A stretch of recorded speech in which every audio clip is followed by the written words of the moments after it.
बहुत ही मज़ेदार चीज़ पराठा के लिए आपको बताने जा रही हूँ कैसे आप क्या क्या लेंगे। ये जो है नॉर्मल आटा है जो हम रोज़ की रोटी बनाने में इस्तेमाल करते हैं। बस डो के बराबर आपको ये लेना है। और ये ग्रेट किया हुआ चीज़ है, और ये है रिफाइंड ऑयल, और ये है ग्रेट किया हुआ अनियन, और ये ग्रेट किया है धनिया पत्ता है, और ये ग्रीन चिली है, और ये है सॉल्ट स्वाद अनुसार जो आपको लगने वाला है। चलिए तो मैं बताती हूँ कि इसको बनाने का तरीका कैसे है। अब मैं बताती हूँ कि आपको इसको रेडी कैसे करना है। तो सबसे पहले ग्रेट की हुई चीज़ पे जो ये अनियन है, आपको बस ज़्यादा या कम नहीं, बस एक प्याज जो है एक कटा हुआ आपको लग ही जाएगा इसमें। तो ये मैंने ले लिया है एक कटा हुआ प्याज।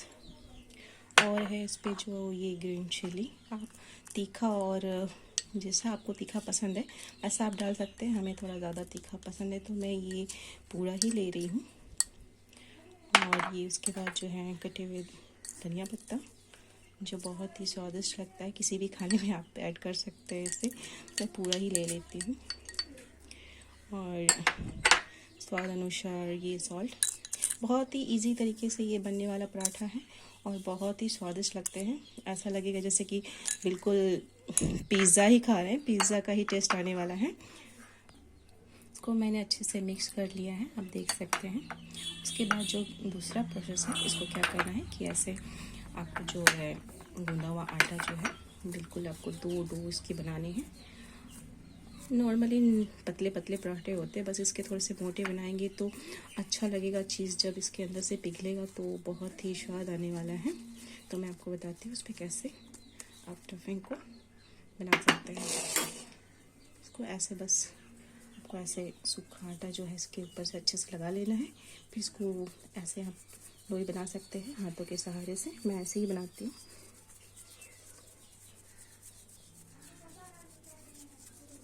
फिर जो है आप इसको ऐसे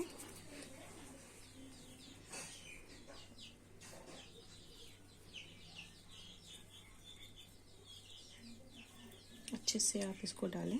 कुछ नहीं होने वाला है, फटके भी नहीं निकलने वाला है, तो डरने वाली कोई बात नहीं। फिर सूखा आटा थोड़ा सा इस पर ऐसे आप लगा लीजिए।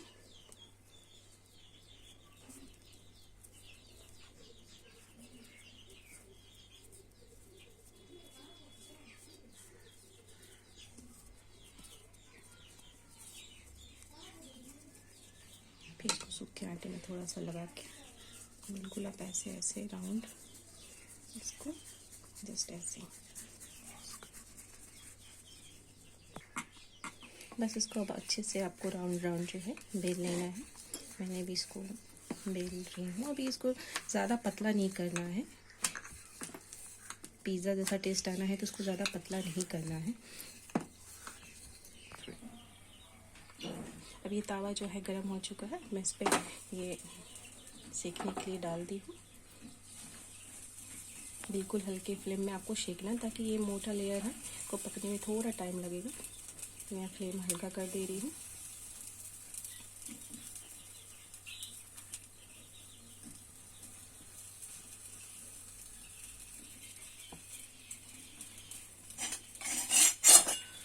अब ये पराठे जल ना जाए इसलिए आपको थोड़ा सा ऐसे आपको चेक कर लेना है।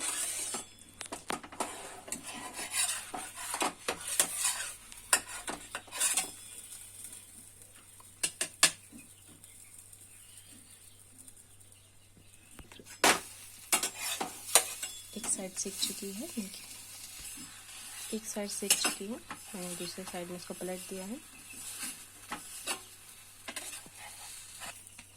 देखिए ये बहुत अच्छे से पक रहा है। देखिए चीज़ भी पूरा पिघल गया है, बहुत ही स्वादिष्ट लगने वाला ही पराठा। अब मैं इस पर जो है ऑयल डाल रही हूँ।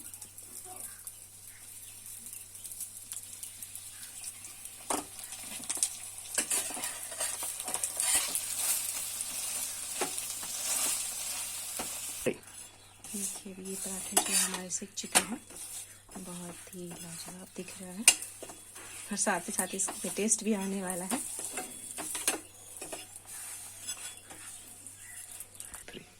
ये अब पराठा जो है रेडी है। ये देखिए बच्चों को खिलाइए, खाइए, बहुत ही स्वादिष्ट पराठे हैं।